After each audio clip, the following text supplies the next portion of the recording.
មេដឹកនាំកំពូលអ៊ីរ៉ង់រត់ទៅសម្ងំលាក់ខ្លួនក្នុងលេនដ្ឋានក្រោមដីក្រោយវាយសម្លាប់បាតកោជិត 40,000 នាក់ហើយឆ្លៀតប្រមានបាញ់ពន្លិចនាវាចម្បាំង USS Abraham Lincoln និងកងនាវាពិឃាតរបស់អាមេរិក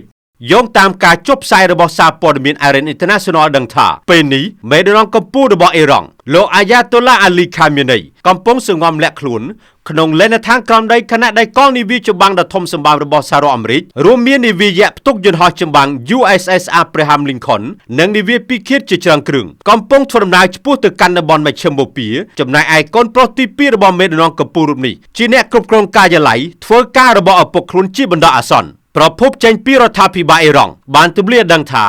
មេដឹកនាំកំពូលរបស់អ៊ីរ៉ង់លោកអាយ៉ាតូឡាអាលីខាមីនីវ័យ86ឆ្នាំបានរត់ភៀសខ្លួនទៅសង្ងំលាក់ខ្លួនក្នុងបន្ទាយលាក់ខ្លួនក្រោមដីនៅក្នុងទីក្រុងទេហារ៉ង់បន្ទាប់ពីយោធានិងមន្ត្រីសន្តិសុខអ៊ីរ៉ង់បានវិតម្លៃឃើញថាមានហានិភ័យខ្ពស់ណាស់ដែលសហរដ្ឋអាមេរិកអាចនឹងបើកការវាយប្រហារគ្រប់ពេលអ៊ីរ៉ង់បានព្រមានថានឹងបាញ់ពន្លិចនាវាយន្តហោះចម្បាំងរបស់ USA Abraham Lincoln និងកងនាវាពិឃាតរបស់សហរដ្ឋអាមេរិកដោយប្រើមីស៊ីលល្បឿនលឿនជាងសម្លេងដ៏ទំនើប Hypersonic Missile ខណៈដែលកងទ័ពជើងទឹករបស់សហរដ្ឋអាមេរិកកំពុងធ្វើដំណើរឆ្ពោះទៅចូលក្នុងទីធ្លាខាងក្រោយផ្ទះរបស់ប្រទេសអ៊ីរ៉ង់ក្រុមមន្ត្រីជាន់ខ្ពស់របស់អ៊ីរ៉ង់រួមទាំងមន្ត្រីជាន់ខ្ពស់មកពីកងឆ្មាំបដិវត្តន៍អ៊ីស្លាម IRGC ផងដែរនោះបានព្រមានថាការឈ្លានពានណាមួយពីសំណាក់សហរដ្ឋអាមេរិកនឹងបង្កឲ្យផ្ទុះសង្គ្រាមពេញទំហឹងហើយអ៊ីរ៉ង់បានដាក់ម្រាមដៃលើកកាយកំភ្លើងរួចហើយ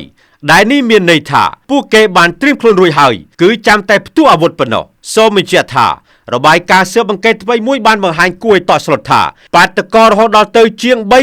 36,500 នាក់ត្រូវបានសម្លាប់នៅក្នុងប្រទេសអ៊ីរ៉ង់នៅក្នុងការបង្ក្រាបយ៉ាងព្រៃផ្សៃរយៈពេល2ថ្ងៃទៅលើក្រុមបាតកោប្រឆាំងរដ្ឋាភិបាលកាលពីដើមខែមករានេះបើយោងតាមការចុះផ្សាយរបស់សារព័ត៌មាន Iran International កាលពីថ្ងៃទី25ខែមករាឆ្នាំ2026របាយការណ៍ផ្ទៃក្នុងរបស់កងឆ្មាំបដិវត្តន៍អ៊ីស្លាមដែលបានបាយធ្លាយនៅប្រភពពីក្រុមប្រឹក្សាសន្តិសុខជាតិកំពូលបានបង្ហាញថាចំនួនអ្នកស្លាប់កាលពីថ្ងៃទី8និងថ្ងៃទី9ខែមករាមានកម្រិតខ្ពស់ជាងការប៉ាន់ស្មាននេះពេលកន្លងមកឆ្ងាយណាស់ដោយសារកងកម្លាំងសន្តិសុខបានបើកការបាញ់ប្រហារលើបាតកោដែលជាជនស៊ីវិលយ៉ាងសាហាវព្រៃផ្សៃដោយមិនរើសមុខហើយថាក្រៅពីអ្នកបាត់បង់ជីវិតអាជ្ញាធរអ៊ីរ៉ង់ថែមទាំងសម្រុកចូលមន្ទីរដើម្បីចាប់ខ្លួនអ្នករបួសនិងឃាត់ខ្លួនបុគ្គលល្បីៗដើម្បីទប់ស្កាត់ការរិះគន់ផងដែរទោះជាយ៉ាងណាទំហំពិតប្រាកដនៃសោកនាដកម្មនេះមានការពិបាកក្នុងការផ្ទៀងផ្ទាត់ដោយឯករាជ្យដោយសាររដ្ឋាភិបាលអ៊ីរ៉ង់បានកាត់ផ្តាច់ប្រព័ន្ធអ៊ីនធឺណិតទូទាំងប្រទេសនិងដើម្បីកុំឲ្យអំពើខុសខើនៃការបង្ក្រាបបែកធ្លាយ